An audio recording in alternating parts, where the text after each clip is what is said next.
बात जब भी कश्मीर कॉज की होती है तो मैं हस्बे रवायत जज्बाती और इनकलाबी बातों से हट के बाकी सियासतदानों की तरह स्टेटमेंट्स देने से गुरेज करता हूँ कि जी Kashmir issue should be resolve according to the resolutions of United Nation. देखें, एक चीज़ मैं बहुत वाजे करना चाहता हूँ, ये किसी से ढकी छुपी बात नहीं है, आवाम से यकीनन ढकी छुपी बात है। जब भी हमारे ये ढगे जाते हैं इंटरनेशनल लेवल पर या इंटरनेशनल प्लेटफॉर्म्स पर और जाके कश्मीर कॉज पे बात करते हैं तो हिंदुस्तान सामने से बलूचिस्तान इशू, जो सेल्फ प्रोक्लेम्ड एक किस्म का बलूचिस्तान इशू हमारे सामने ले आते हैं। बात यह है कि उनके पास तो काउंटर नैरेटिव आ गया, आपका काउंटर नैरेटिव क्या है? उसके बाद आप खामोशी इख्तियार कर लेते हैं। उसके बाद आप ये कहते हैं कि आप इस पे बात ना करें, हम उस पे बात नहीं करेंगे, मिल मिला के कोई दरमियानी रास्ता निकालें। दरमियानी रास्ता पिछले 70-72 सालों से क्यों नहीं निकल रहा? बात यह है कि you don't have a counter narrative. हमारे पास जीती हुई जंगें हमने टेबल पे क्यों हारी? क्योंकि हमारे पास थिंक टैंक्स उस तरह के मौजूद नहीं हैं, हमारे पास इंटरनेशनल प्लेटफॉर्म पर लॉबिंग करने वाले वो ग्रुप्स मौजूद नहीं हैं। ये जाके जो है वो ओबामा या हिलरी क्लिंटन के साथ सेल्फियाँ लेके फीलिंग ब्लेस्ड के स्टेटस लगाने वाले बहुत मौजूद हैं, लेकिन कश्मीर कॉज को सही मायनों में रिप्रेजेंट करने वाला एक बंदा भी मौजूद नहीं है। काउंटर नैरेटिव पे आप आसाम मूवमेंट का जिक्र क्यों नहीं करते? आप जूनागढ़ मूवमेंट का जिक्र क्यों नहीं करते? आप हिंदुस्तान में चलने वाली तेलंगाना मूवमेंट का जिक्र क्यों नहीं करते? आप हैदराबाद दक्कन की मूवमेंट का जिक्र क्यों नहीं करते? आप खालिस्तान मूवमेंट का जिक्र क्यों नहीं करते?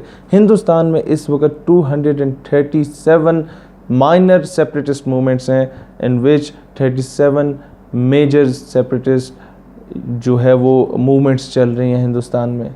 हम उनका जिक्र क्यों नहीं करते? इसलिए नहीं करते क्योंकि हमें इसके बारे में अलिफ बे पे का भी नहीं मालूम। हम सिर्फ तनख्वाहें लेके जाके सेल्फियाँ बना के आ जाते हैं कश्मीर कॉज के नाम पे, और ये इस्लामाबाद में, ये पिंडी में, ये लाहौर कराची में ऑल पार्टीज़ कॉन्फ्रेंस बुला लेना कश्मीर के नाम पे, पूरे पाकिस्तान के पार्लियामेंटेरियंस और सेनेटर्स को और एलीट को और तमाम जो है वो इदारों के सरबराहान को बुला के कहना कि कश्मीर पाकिस्तान की शहरक है। हम यूनाइटेड नेशन से मुतालबा करते हैं कि कश्मीर के मसले का कोई हल निकाला जाए जिसमें आधे अरकान सो रहे होते हैं। मुझे ये बताएं, और साथ में ये कहते हैं हम हिंदुस्तानी मज़ालिम की मज़म्मत करते हैं। जनाबे वाला, आपकी मज़म्मत नहीं चाहिए कश्मीरियों को। मज़म्मत आपसे अच्छी मैं करता हूँ अपने घर में बैठ के जनाब। मज़म्मत आपसे अच्छी मैं आपसे बड़ा मजमा लगा के सड़क पे कर दूँगा और करता आया हूँ। मज़म्मत आपसे अच्छी मैं ये प्रेस क्लब के बाहर मुजाहरा करके कर लूँगा और करता आया हूँ। मज़म्मत आपसे अच्छी मैं कॉलेजेस, यूनिवर्सिटी और स्कूल्स में जाके कर लूँगा। वो काम हम जैसे अवाम का है, आम लोगों का है। आपका काम है पॉलिसीज़ बनाना, आपका काम है इंटरनेशनल लेवल पे जाके लॉबिंग करना, आपका काम है। देखें, मैं एक चीज़ कश्मीर की आवाम को और इंटरनेशनल कम्युनिटी को बताना चाहता हूँ बहुत वाज़े तौर पे। आप पाकिस्तान आके इस बात पे सर्वे कर लें। मैं इनवाइट करता हूँ पूरी दुनिया के लोगों को कि आके सर्वे कर लें। ये जो लोग who used to speak at international forums and they used to say that we have nothing to do with the militants of Indian occupied Kashmir, we have no connection with the freedom fighters of Indian occupied Kashmir। जो हमारे मुल्क के कई इस तरह के representatives जाके कहते हैं, सो कॉल्ड रिप्रेजेंटेटिव्स, मुसल्लत करदा रिप्रेजेंटेटिव्स, जो इंटरनेशनल लेवल पे जाके कहते हैं कि जी whosoever is involved in any sort of armed struggle, we do not have any sort of connection, we do not own them, they are militants, they might be terrorists।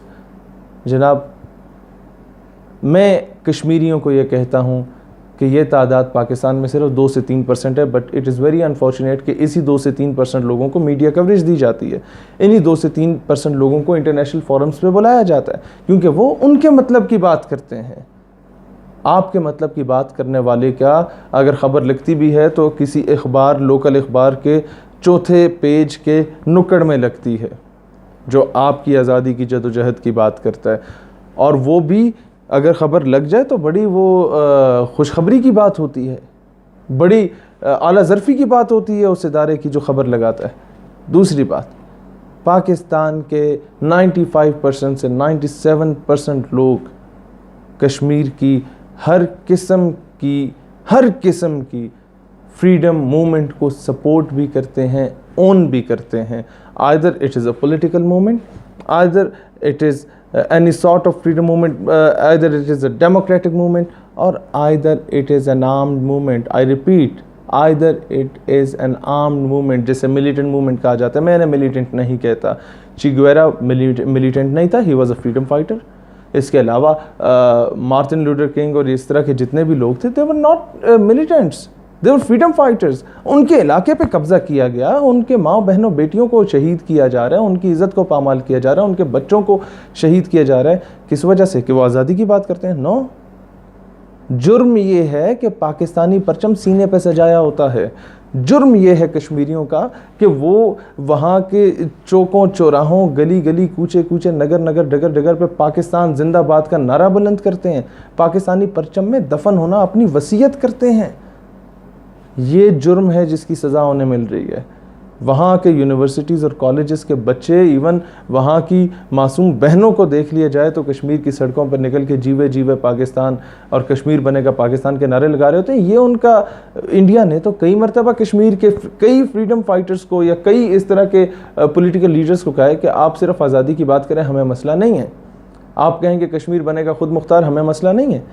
मसला हमें पाकिस्तान से. आप पाकिस्तान का नाम क्यों लेते हैं? आप अपनी आज़ादी की बात करें ना.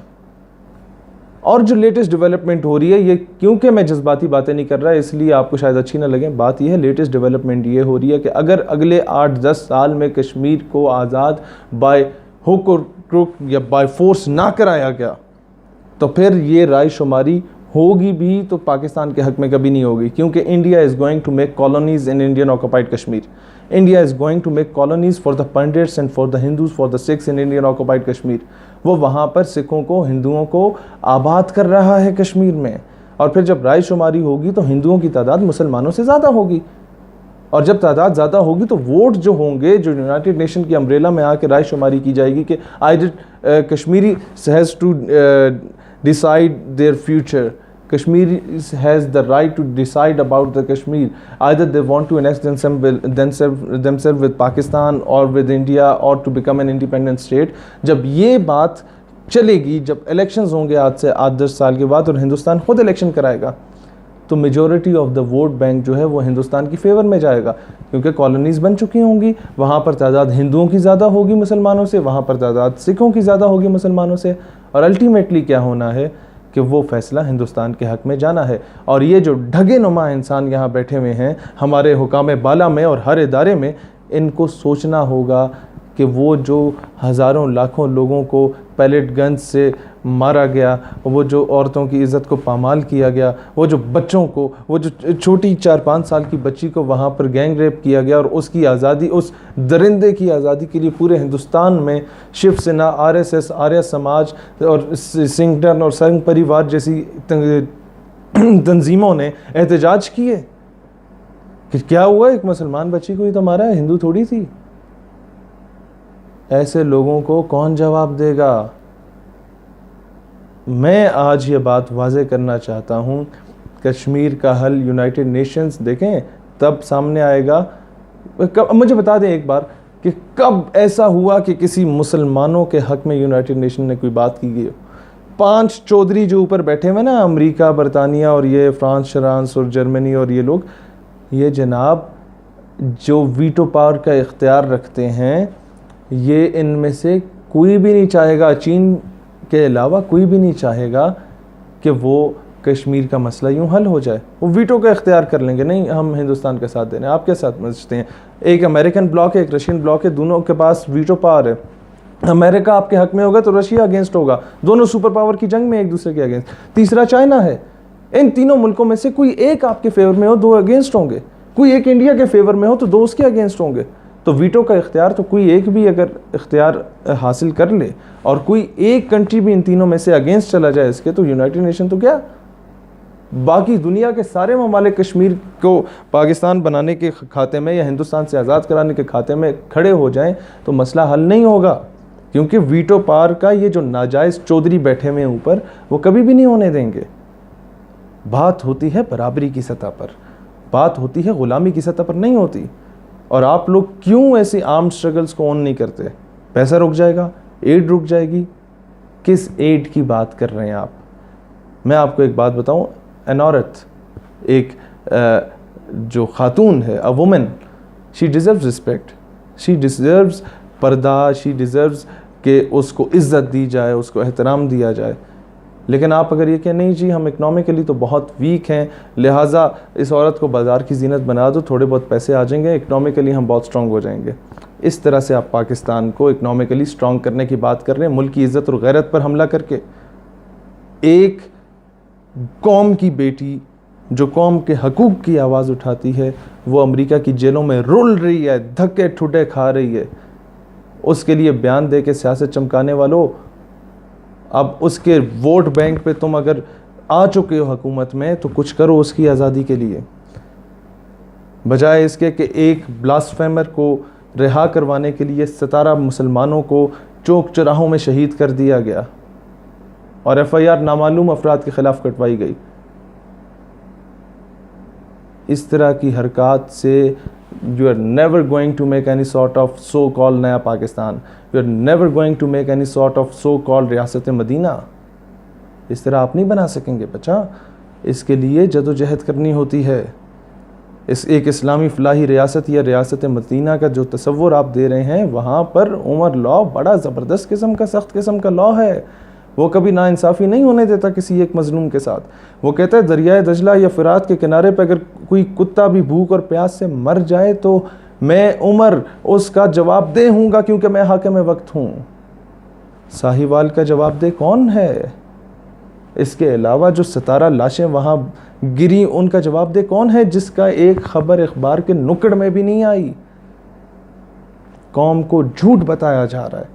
और आज मैं ये बताना चाहता हूँ, वापस कश्मीर कॉज पे आते हुए, कश्मीरियों के नाम पे सियासत करना छोड़ दो। अगर कश्मीर से वाकई प्यार है, अगर कश्मीर को वाकई पाकिस्तान की शहरत कहते हो तो move forward. If you are not going to support any sort of armed movement in Indian occupied Kashmir, at least उसे थपकी तो दे दो कि बेटा you are doing a wonderful job. उसका खून बढ़ जाता है। वो जो मुजाहिद लड़ रहा है ना, बग़ैर तनख्वाहों के लड़ रहा है, बग़ैर तनख्वाहों के शहादतें दे रहा है। ऐसे नहीं कि खैर उस तरफ नहीं जाऊँगा, जो बग़ैर तनख्वाहों के लड़ रहे हैं ना, उनको थपकी दे दो, वो तुम्हारे सिर्फ थपकी के मोहताज हैं। ये कम अज़ कम at least if they are giving शहादत, if they are sacrificing their lives for the sake of Pakistan, at least Pakistan is recognising them. At least you have to recognize your mujahideen who are sacrificing their lives for your country free of cost. They're sacrificing their families for you. They're facing hurdles, they're facing a lot of difficulties in their practical life. उनके ख़ानदान का क्या बनेगा, बच्चों का क्या बनेगा, उन्हें कोई परवाह नहीं है। They're fighting for the sake of Pakistan. Or not only for the sake of Pakistan, they're fighting for the sake of that ideology on the basis of which Pakistan was created, on the basis of which Pakistan came into being. And that ideology starts and ends up only on the name of Islam. और इसी इस्लाम को अगर आप पाकिस्तान से दूर करने की कोशिश करेंगे, अपने आप को बहुत ज़्यादा मॉडर्नाइज या लिबरल स्टेट बनाने की कोशिश करेंगे, तो जनाब you are never going to be a successful state. I should be very loud and clear. Economically stable होना था, हिंदुस्तान के साथ आप शायद ज़्यादा बेहतर हो जाते, लेकिन जिस पाकिस्तान को आप तोहमत लगा के बात करते हो, नहीं ये तो मौलवियों शोलियों वाले काम है, हम साइड पे होते हैं। जनाब यही छोटा तबका, इनके बुज़ुर्ग अगर तहरीक पाकिस्तान में आपका साथ ना देते ना तो क्या होता, तो मैं बताता हूँ। पीर जमात अली शाह रहमतुल्लाह अलैह, कायद आज़म रहमतुल्लाह अलैह का साथ दिया और कहा कि वो शख्स मेरा मुरीद नहीं जो मोहम्मद अली जिन्ना को सपोर्ट ना करे in the creation of Pakistan. और फिर जब शिद्दत इख्तियार करके तहरीक पाकिस्तान, तो कहते हैं मैं उस शख्स का जनाजा नहीं पढ़ूंगा जो मोहम्मद अली जिन्ना को सपोर्ट ना करे। ये था छोटा तबका। सरदार मौलाना Abdul Sattar Khan Niazi, who was among the founding members of MSF Muslim Student Federation at the time of partition, what he did, कायद आज़म रहमतुल्लाह अलैह खड़े होकर स्टेज पे कहते थे कि इन नौजवानों की वजह से पाकिस्तान बना। वो नौजवान जब बड़ा होता है, जब अब्दुल सत्तार खान नियाज़ी मौलाना अब्दुल सत्तार खान नियाज़ी बनता है, पाकिस्तान में 70-80 की दिहाई में जब तहरीक ख़त्म नबूवत और तहरीक निज़ाम मुस्तफ़ा सल्लल्लाहु अलैहि वसल्लम चल रही होती है, तो जनरल ज़ियाउल हक़ का ADC आता है और कहता है मिस्टर नियाज़ी आप इन तहरीकों से दूर रहें, रियासत को ख़तरा है। आप मुस्कुराते हैं। जनरल ज़ियाउल हक़ मरहूम का ADC कहता है Mr. Niazi, you know, I'm in uniform and we're running the state and you are under the state. मौलाना अब्दुल सत्तार खान नियाज़ी मुस्कुरा के जवाब देते हैं कि बेटा जान, I know you are in uniform and you are running the state and we are under the state, but let me be very loud and clear कि बेटा जान, I was in uniform when you were in liquid state. ये था छोटा तबका. He was in uniform at the time of तहरीक पाकिस्तान. फिर जब उन्हें कमरे अदालत में लेके जाया जाता है तो जज साहब जो थे वो ज़रा जवान टाइप थे. उसने कहा नियाज़ी, तुम्हारी तो सारी ज़िंदगियाँ तहरीकों में गुजरी हैं, किस तरह के आदमी हो तुम? मौलाना अब्दुल सत्तार खान नियाज़ी ने जज को मुखातिब करके कहा, बेटा अगर इस नियाज़ी ने तहरीकों में अपनी ज़िंदगी ना गुजारी होती तो आज तू इस कुर्सी पे ना बैठा होता, आज किसी थड़े पे पकोड़े बेच रहा होता. ये था छोटा तबका. ख्वाजा कमरुद्दीन सियालवी रहमतुल्लाह अलैह हमारे जो रूहानी पेशवा हैं, उनको उस दौर के at the time of partition Khizar Hayat Tiwana governor Punjab हुआ करता था मुत्तहिदा हिंदुस्तान का. He wrote a blank cheque to him and he said, Sialvi साहब, fill this blank check, fill it, sign it and tell me the amount of money you need, but do not support Mr. Jinnah for the creation of Pakistan. Khwaja Kamruddin Sialvi रहमतुल्लाह अलैह had burnt that blank check, जला दिया उस blank check को. फिर खिज़र हयात टिवाना कहता है कि सियालवी साहब, अब अगर आपने मिस्टर जिन्ना को सपोर्ट किया तो मुझसे बुरा कोई नहीं होगा. और तारीखी जवाब था ख्वाजा कमरुद्दीन सियालवी का कि I had learned 99 names of Allah in which the name of Khizar Hayat Tiwana is not present. ये था छोटा तबका.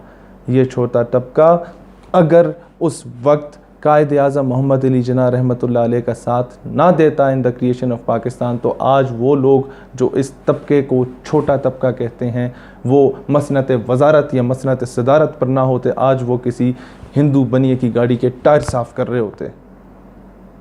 रियासत माँ होती है, माँ कभी अपने बच्चे को छोटा तबका नहीं कहती, रियासत माँ की तरह एक्ट करती है.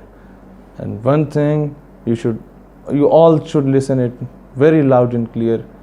पाकिस्तान इस्लाम की बेसिस पे बना था और ये हकीकी मैनों में नया पाकिस्तान या रियासत मदीना का जो तस्वर दिया जा रहा है वो तभी होगा जब ये इज़राइल को डिफेंड करना छोड़ दें, जब ये डिबेट स्टार्ट करना छोड़ दें कि जी वो इकनॉमिकली हम स्ट्रॉन्ग हो जाएंगे. और मुल्क की इज़्ज़त, गैरत, बका, सलामती को बेच के तुम अगर इकनॉमिकली स्ट्रॉन्ग होना चाहते हो तो वो उसका कोई फ़ायदा नहीं है. गैरत है बड़ी चीज़ जहान तगो दो में, पहनाती है दरवेश को ताजे सरेदारा. और सुन लें कि 2 वक्त की रोटी जो आप खाते हैं ना, एक वक्त में 2 रोटियां खाते हैं और मांग के खाते हैं, वो गैरत बेच के खाते हैं. उससे बेहतर है एक ही रोटी खाएं लेकिन अपनी हक हलाल की कमाई की खाएं, इज़्ज़तदार तरीके से जिएं. इंशाअल्लाह ताला वो दिन दूर नहीं कि कश्मीर बनेगा पाकिस्तान, और पाकिस्तान हमेशा जिंदाबाद, पाइंदाबाद, ताबिंदाबाद.